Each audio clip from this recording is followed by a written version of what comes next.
Welcome friends. आज का हमारा टॉपिक है साइटिका डिसीज़ के बारे में। आज मैं साइटिका डिसीज़ के बारे में संपूर्ण जानकारी देने वाला हूँ। हम जानेंगे साइटिका डिसीज़ क्या है, साइटिका डिसीज़ होने के मुख्य कारण कौन कौन से हैं, क्या क्या वजह हो सकती है, साइटिका डिसीज़ के पेशेंट को क्या क्या सिम्टम्स दिखाई देते हैं, साइटिका डिसीज़ के पेशेंट को डॉक्टर कैसे ट्रीट करते हैं, कौन कौन सी मेडिसिन देते हैं और उस मेडिसिन की क्या डोज रहती है, कितनी मात्रा में लेना चाहिए। और बात करेंगे साइटिका डिसीज़ के प्रिकॉशंस के बारे में। आज मैं आपको ये सब जानकारी देने वाला हूँ। अगर आप इस चैनल पर नए तो चैनल को सब्सक्राइब ज़रूर करें। हम बात करते हैं साइटिका डिसीज़ क्या है। साइटिका एक नर्व होती है जिसके नाम पर ही इसे साइटिका डिसीज़ कहते हैं। साइटिका नर्व हमारे शरीर की सबसे लंबी नर्व में से एक नर्व है।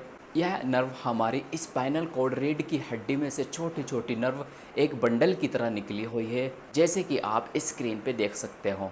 अब सवाल यह है कि साइटिका डिसीज़ होने का मुख्य कारण क्या हो सकता है, क्या वजह हो सकती है। यह डिसीज़ होने का मुख्य कारण है जब साइटिका नर्व पर किसी वजह से दबाव आता है तो यह डिसीज़, यह बीमारी धीरे धीरे बढ़ती जाती है।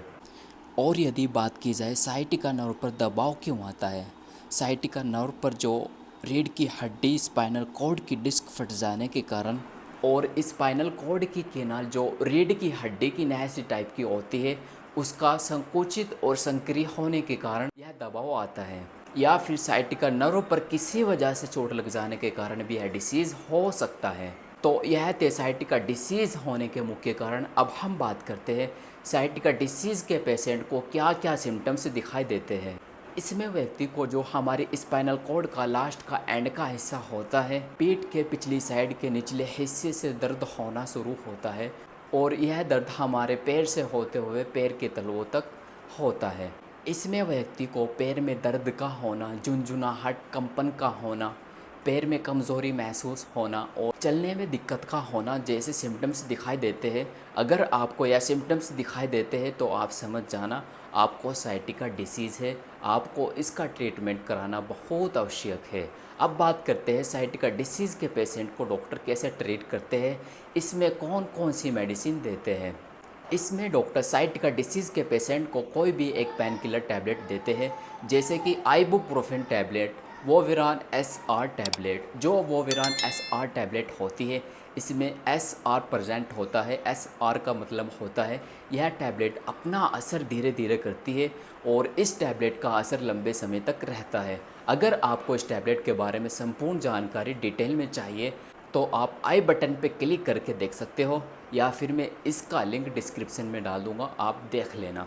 और साथ ही साइटिका डिसीज़ के पेशेंट को डॉक्टर कोई भी एक टैबलेट कैप्सूल देते हैं जिसमें विटामिन B12 होता है, जिसे मेथाइलकोबालामिन के नाम से भी जाना जाता है। अब सवाल यह है कि ऐसे कौन से कैप्सूल्स और टैबलेट्स हैं जिसमें विटामिन B12 होता है। ऐसे कैप्सूल्स और टैबलेट हैं जैसे कि Meconerv Forte capsule, Neurobion tablet, Neurobion plus tablet आप इस डिसीज़ में दे सकते हो।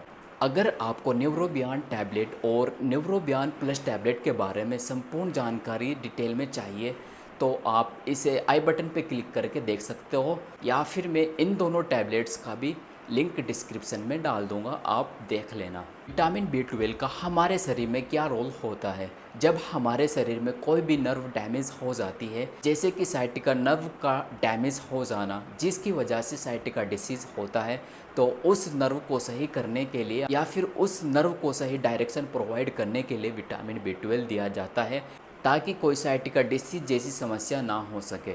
और साथ ही यदि इसकी डोज की बात की जाए, जो टैबलेट मैंने आपको बताई है उसको कितनी मात्रा में लेना चाहिए, आप इस टैबलेट का उपयोग अपने डॉक्टर की सलाह से करना, क्योंकि डॉक्टर आपके डिसीज़ एज कंडीशन के हिसाब से ही मेडिसिन देते हैं।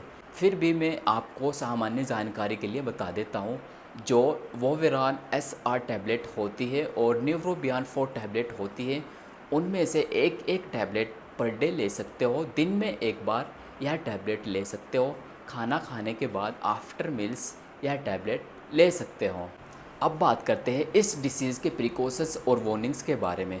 जो साइटिका डिसीज़ का पेशेंट है वह पेशेंट ज़्यादा वज़न ना उठाए और इस डिसीज़ में ज़्यादा भागदौड़ भी ना करें। दर्द कम करने के लिए गर्म या फिर ठंडी सिकाई कर सकते हो, फिजियोथेरेपिस्ट की मदद ले सकते हो और साथ ही उनकी आवश्यकता अनुसार एक्सरसाइज भी कर सकते हो। विटामिन बी जैसे पोषक तत्व का सेवन करें और अपनी डाइट में विटामिन बी जरूर ऐड करें। ज़्यादा गंभीर समस्या होने पर अपने डॉक्टर की सलाह ज़रूर लें। तो यह थी साइटिका डिसीज़ के बारे में संपूर्ण जानकारी। अगर वीडियो पसंद आई है तो चैनल को सब्सक्राइब करें, वीडियो को लाइक शेयर कमेंट जरूर करें। धन्यवाद।